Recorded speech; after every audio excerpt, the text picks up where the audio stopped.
کہ میں نے اتنا ٹائم اس پہ لگانا ہے، اتنا ٹائم ریسرچ پہ لگانا ہے، اتنا ٹائم لکھنے پہ لگانا ہے، تاکہ سٹیپ بائی سٹیپ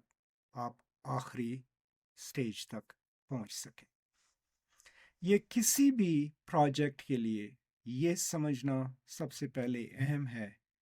کہ اس کی اہمیت کیا ہے آپ کی زندگی میں۔ ہو سکتا ہے 3 پروجیکٹس آپ کے ڈیو ہوں، لیکن ان میں سے 2 جو ہیں ان کی اہمیت کم ہے، ایک جو ہے وہ بہت زیادہ اہم ہے، تو ظاہر ہے وہ آپ کا پرائرٹی 1 ہوگا۔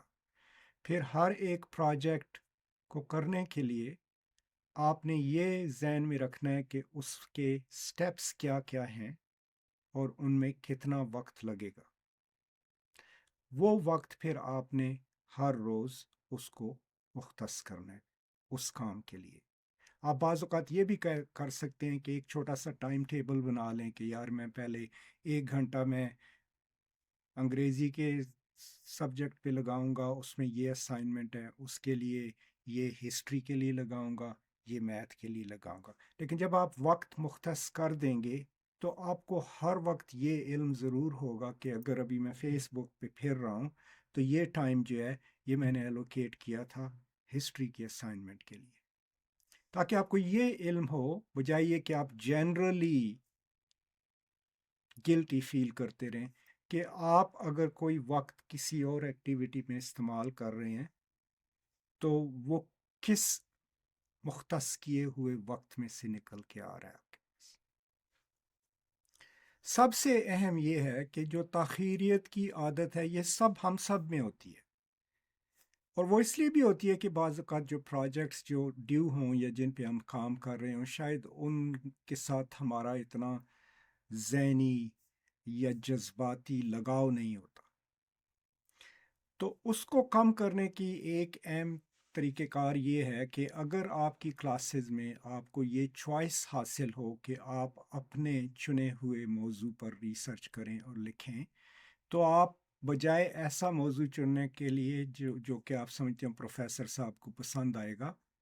آپ ایسا موضوع چنیں جو ان کو قبول ہو لیکن جس کے ساتھ آپ کو لگاؤ ہو، ذہنی بھی جذباتی بھی، جس کے بارے میں پڑھ کر آپ کو خوشی بھی ہو اور جس کے بارے میں جستجو کرنے کی آپ کو شوق بھی ہو۔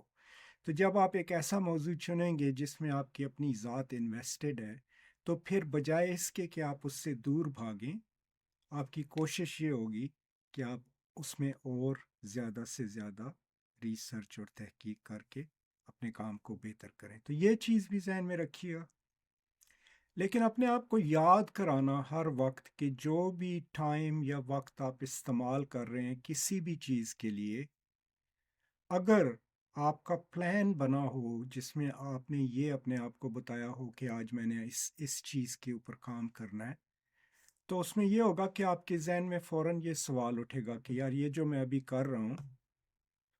ٹک ٹاک پہ یا کسی اور پہ، یہ وقت اصل میں نے استعمال کرنا تھا اپنی انگلش کے اسائنمنٹ کی تیاری کے لیے۔ تو ہو سکتا ہے اس سے آپ کے ذہن میں یہ بات آ جائے کہ مجھے یہ وقت جو ہے ضائع نہیں کرنا چاہیے بلکہ اپنی اسائنمنٹ کی طرف جانا چاہیے۔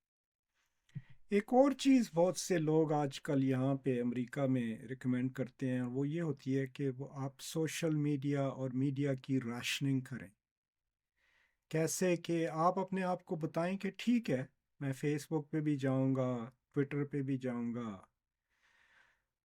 میں نے یوٹیوب بھی دیکھنی ہے، ٹک ٹاک بھی دیکھنی ہے، لیکن آپ اپنے آپ کو اس کے لیے ٹائم دے دیں کہ دن میں 2 گھنٹے میں نے سوشل میڈیا پہ رہنا۔ ٹھیک ہے نا، آپ وہ 2 گھنٹے اکٹھے ایک وقت میں بھی دے سکتے ہیں، یا اوورال پورے دن میں آپ کہہ سکتے ہیں کہ یار یہ میں نے منٹ کاؤنٹ کیے ہیں، 2 گھنٹے میرے پورے ہو گئے، اب میں نے کام دوسری چیزوں پہ کرنا ہے۔ تو اوورال جو تاخیریت ہے ایک تو نفسیاتی ہے کہ آپ ایک بڑا پروجیکٹ ہے لیکن آپ اس کو سائڈ پہ رکھے ہوئے ہیں اور آپ ڈسٹریکشنز ڈھونڈتے رہتے ہیں تاکہ آپ کی زندگی میں مصروفیت رہے، شغل بھی لگا رہے، نفسیاتی ہو گیا۔ اور دوسرا یہ ہے کہ ہمیں عادت نہیں ہوتی یا طریقہ کار نہیں آتا اپنے وقت کو یا ٹائم کو مینیج کرنے کا۔ اگر آپ اپنے ٹائم کو صحیح مینیج کریں گے تو آپ یہ دیکھیں گے کہ آپ زندگی سے میں آپ جو ہیں انجوائے بھی زیادہ کریں گے، کیونکہ جب آپ انجوائے کر رہے ہوں گے تو آپ کو پتہ ہوگا کہ میں نے اپنے پروجیکٹ کا یہ سٹیپ کمپلیٹ کر لیا ہے، اب یہ فری ٹائم ہے، وہ گلٹ جو ہے وہ نہیں ہوگی آپ کے ذہن میں۔ یا آپ دیکھیں نا، فلم دیکھ رہے ہیں لیکن ساتھ آپ کے ذہن میں یہ ہے یار کل جو ہے یہ والا اسائنمنٹ ڈیو تھا، یہ بھی کرنا ہے، تو نہ آپ فلم انجوائے کر رہے ہیں نہ آپ اپنے اسائنمنٹ پہ کام کر رہے ہیں۔ تو ایک دفعہ پھر بتا دوں کہ سب سے پہلے اپنے وقت کے استعمال کی بیس لائن جو ہے اس پہ کام کریں، ایک دن ہر گھنٹہ ہر منٹ جو ہے اس کا حساب اپنے آپ کو دیں کہ آپ نے کس کس چیز پہ خرچ کیا۔ پھر اس میں سے جو ایسا وقت ہے جو بالکل ضائع ہو رہا ہے، جس کا کوئی نہ آپ کو ذاتی علمی یا نفسیاتی فائدہ ہو رہا ہے، اس کو کم کرنے کی کوشش کریں، اور وہ وقت جو آپ کی علمی اور سوشل آئیڈینٹی کو بڑھا رہا ہے اس کو انکریز کریں۔ جب یہ کر لیں گے تو پھر یہ لسٹ بنائیں کہ آپ کے جو جو پروجیکٹ ڈیو ہیں ان میں سے کس کی اہمیت کتنی ہے، اور پھر جو سب سے اہم ہے اس کے اقدامات، اس کے سٹیپس جو آپ کو چاہیے اس کو مکمل کرنے کے، وہ چارٹ کریں، اسی طرح باقیوں کے بھی چارٹ کریں۔ تو پھر یہ ہوگا کہ بجائے اس کے کہ ایک بہت بڑا پروجیکٹ آپ کے ذہن پہ چھایا رہے، آپ سٹیپ بائی سٹیپ جب اس کو کریں گے تو آپ کو یہ آسانی ہوگی کہ یار چلو میں نے یہ سٹیپ پورا کر لیا، کل میں اس کو یہ سٹیپ پورا کر لوں گا۔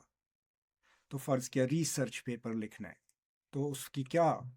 آپ کو کیا ضرورت ہے اس کو مکمل کرنے کے لیے؟ سب سے پہلے تو آپ نے ٹاپک تلاش کرنا ہے۔ ٹاپک تلاش کرنے کے لیے آپ کو پہلے کچھ آرٹیکلز دیکھنے پڑیں گے کہ یار اس موضوع پہ کس نے کیا کچھ لکھا ہے۔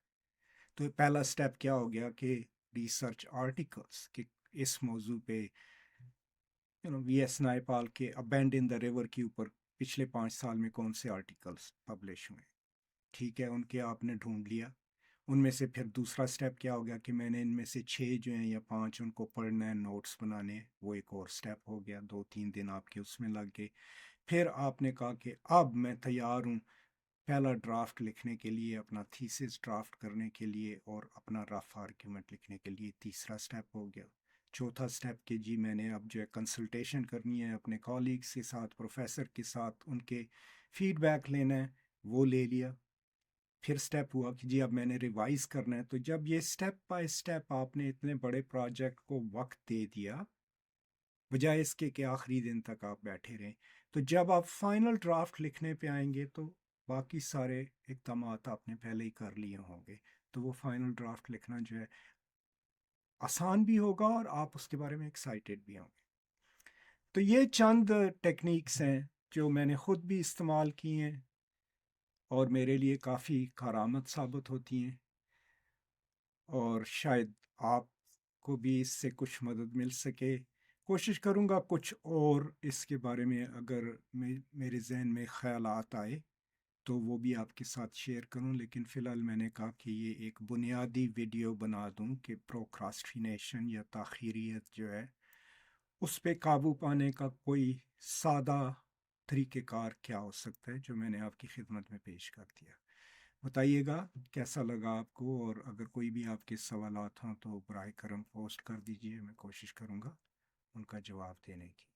بہت شکریہ، خوش رہیں، آباد رہیں، آزاد رہیں، خدا حافظ۔